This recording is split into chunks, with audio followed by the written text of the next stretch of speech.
বর্তমান যুগের মুসলিমদের জন্য সবচেয়ে বড় পরীক্ষা কি? নিঃসন্দেহে অনেকেই এই প্রশ্নের উত্তরে বলবেন অশ্লীলতা। বিশেষ করে মোবাইল ফোন আর ইন্টারনেটের কারণে এই সমস্যাটি একটি গোটা প্রজন্মের জন্য একটি বিরাট ফিতনা হয়ে দাঁড়িয়েছে। অশ্লীলতা বা পর্নোগ্রাফির বিষয় আসলে সর্বপ্রথম আমাদের যেই ব্যাপারটি সবার আগে স্বীকার করে নিতে হবে তা হলো এর সুস্পষ্ট সমাধান আমাদের জানা নেই। কারণ এই সমস্যাটাই মানব সমাজের জন্য তুলনামূলকভাবে নতুন। হ্যাঁ, জেনা করার ফিতনা হয়তো আদিকাল থেকেই মানুষের জন্য একটা পরীক্ষা হয়েছিল, কিন্তু বর্তমান সময়ে চোখের জেনার ফাঁদে পা ফেলা যত সহজ, এত সহজ হয়তো কয়েক যুগ আগেও ছিল না। দ্বিতীয় যেই বিষয়টি আমাদের মেনে নিতে হবে তা হলো আমরা সবাই জানি এই কাজটি খারাপ। আমাদের যেই ছোট ভাইটি এই সমস্যায় খুব খারাপভাবে ভুগছে, সেও মনের অন্তঃস্থলে বিশ্বাস করে এটি একটি পাপ কাজ এবং এটা ছেড়ে দেয়াই শ্রেয়, কিন্তু সে তা করতে পারছে না। সে বারবার একই ফাঁদে পা ফেলছে এবং এক প্রকার আসক্ত হয়ে পড়েছে। এই সমস্যার সমাধান নিয়ে অবশ্যই 1-2 মিনিট আলোচনা করা সম্ভব নয়, বরং এটা নিয়ে সামষ্টিকভাবে আমাদের কাজ করতে হবে।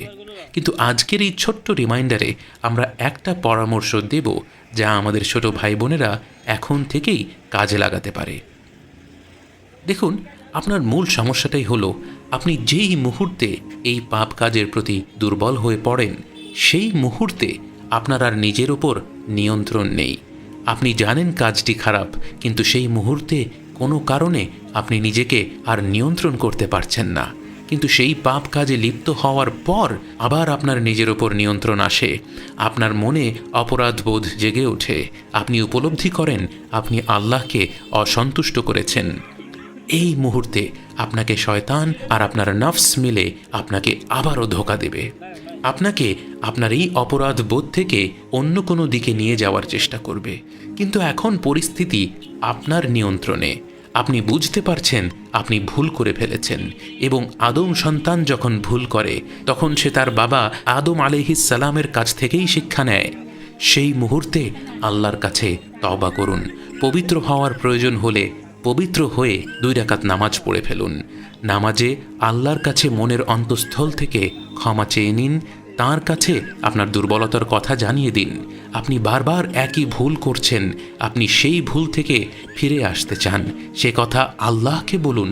মন খুলে দোয়া করুন, তওবা করুন, এবং এরপর কোনো একটা ভালো কাজ করুন। হয় কোরআন পড়ুন বা দান সাদাকা করুন। রাসূল সাল্লাল্লাহু আলাইহি ওয়াসাল্লাম বলেন, পাপ কাজ করে ফেললে ভালো কাজ করো, সেটা পাপ কাজটিকে মুছে দেবে। সেই মুহূর্তেই নির্ধারণ করে নিন যে এই পাপ আপনি আর করবেন না। কিন্তু যদি ভবিষ্যতে আবারও সেই পাপ হয়ে যায়, তাহলে আবারও একইভাবে তওবা করে নিতে হবে, আবারও কোনো ভালো কাজ করতে হবে। কিন্তু তাহলে কি আমি মুনাফিক হয়ে যাচ্ছি না? অবশ্যই না। 2টি ব্যক্তির কথা চিন্তা করুন। একজন ব্যক্তি পাপ কাজ করলো, এরপর তওবা করলো, এবং তওবা করার সময়ই তার মনের মধ্যে সে জানে যে পরের দিন সে সেই পাপ কাজটি আবার করবে।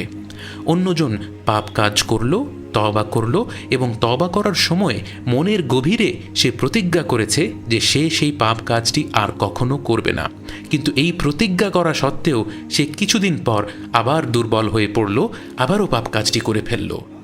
এই 2 ব্যক্তির মধ্যে অনেক পার্থক্য রয়েছে।